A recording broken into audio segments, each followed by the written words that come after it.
All right, let's jump over to Vol. So realized Vol, you can see our charts look a bit different this week because we had some problems with our data, but good old G-Vol came to the rescue with their charts. So we've just thrown those charts directly in there to replicate some of the stuff on our dashboard. Realized Vol coming back down into the 30s this week as those weekly support levels did hold, and BTC spot reversed back on the BlackRock news. Implied Vols finding a bid in BTC over the weekend after resetting lower for most of the week. So they did sell off into Friday, as often happens, and then they've come bouncing out of there. ETH vols are lagging behind as spot couldn't really keep pace on the upside. Carry is positive in BTC because those implieds popped because of the buying flow that's come in, which we'll talk about as people sort of jump on the positive inflection in the narrative, whereas ETH carry does remain negative as implied vol sellers are still present, suppressing that front-end vol as ETH is not driving the push to the upside.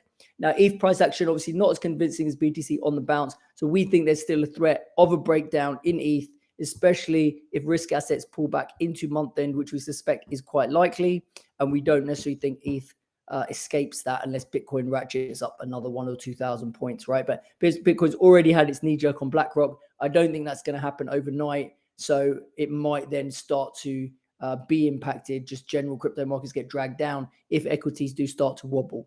Okay, but it's a big if, I guess. So anyway, we suspect fading the recent pop in Bitcoin vol via and spot via selling short-dated calls or call spreads will most likely work in the near term, as the recent positive news flow is more of a long-term bullish piece of news than an immediate bullish piece of news. That's my sort of read on that. Okay, looking at term structure, you can see here the shadow is the dotted orange line, the blue is current. So we've basically got the front end not doing a whole lot, and then the back end kind of 2 months out, all shifting higher.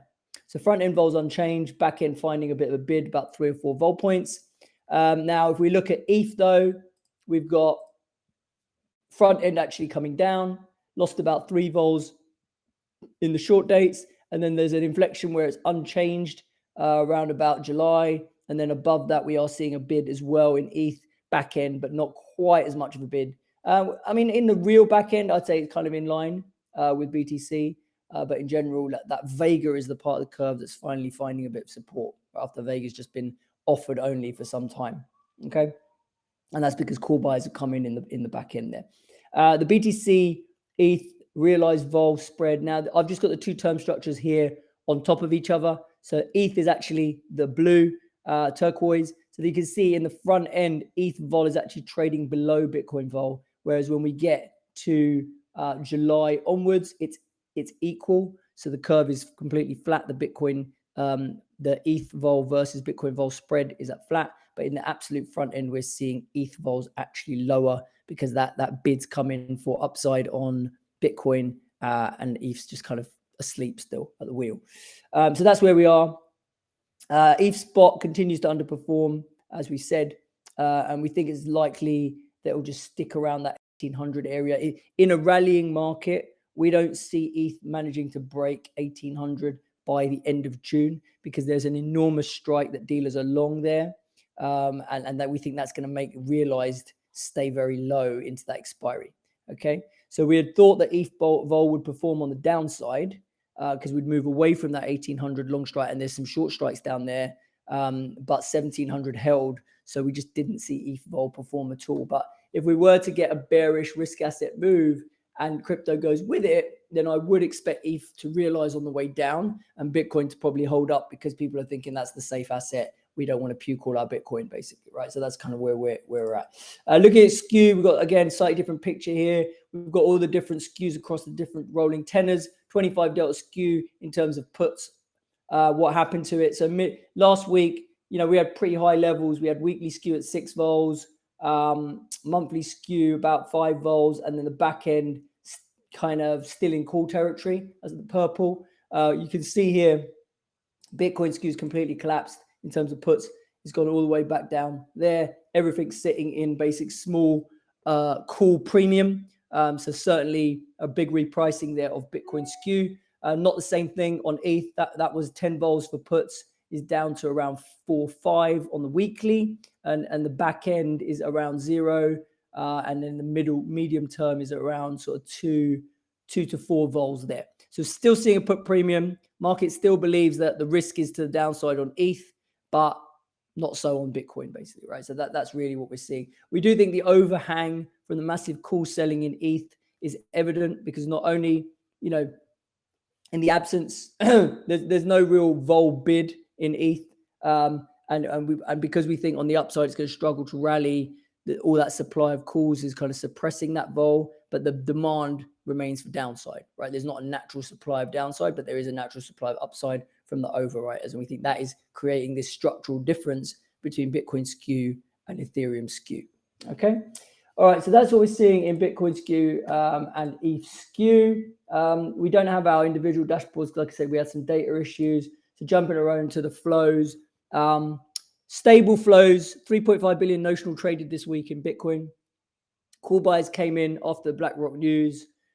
Retail did focus on super short dated 1 to 2 week stuff, 23rd of June to 30th of June, close to the money strikes trading. So that's kind of the 26 and a half stuff. That's these pink calls. Well, those are actually the blocks, but we saw similar flows in the on-screen stuff. And then the big buy-side funds focusing their efforts on sort of something a bit further dated. July 29s, SEP 30 strikes, and DEC end of year 33K calls. Those are all getting bought. That's why Vega caught a bid, because the funds were buying those. We did see some strangle selling still in July. So a bit of gamma supply still systematically coming to the street, stopping that front end from really exploding higher like the back end was. And then we saw some put buying interest in the 24K to 22K strikes here. Just protection buying there. Not that Bitcoin was bearish, but that protection is looking pretty cheap. And then lastly, call spreads, out of the money June call spreads, pretty low delta, low premium stuff. 33K, 36K, traded in a big clip around 2,000 lots on Bitcoin, which is pretty sizable. Okay, if we go to ETH flows, dropping off a bit as overwriting flow is slowing down. Vols obviously being very, very low. We did see a big clip of 50,000 of those SEP 22s, though, that have been very active recently. That is still the overwhelmingly largest clip, that big blue bar there. But basically, generally, overwriting of calendars still coming through, not in as big size, and some covering of some of that upside going on as well. We also saw a straddle buyer on the 1700 line in July. Makes a change that someone's actually buying short dated vol, but ETH was looking very, very oversold. And then two-way flow on the downside in that 1500 to 1600 area. We actually think that part of the surface is a better own, because like we say, if we go down, we're going to move away from that local long gamma area, and we could see ETH actually come alive again on the downside. But we don't see that happening on the upside, right? Here's the gamma positioning. BTC dealer gamma remaining in negative territory. You can see where the strikes are. We've got local strikes here in the red expiring this Friday, 26 and 26.5K. We've got a big long strike below 2,500 to end of June. And then we've got other shorts here higher up. So in general, BTC gamma is going to be negative, and it's going to remain negative as we rally. It'll only really go to neutral if we sell off to 25K again and below, right? So that should act as a support down to that bottom of the range again. We've already seen a good bounce off the bottom there. It's going to take a lot to take Bitcoin down through 25K with that positioning as well. ETH's the complete opposite scenario. So in ETH, we're in long gamma territory. We have been for ages.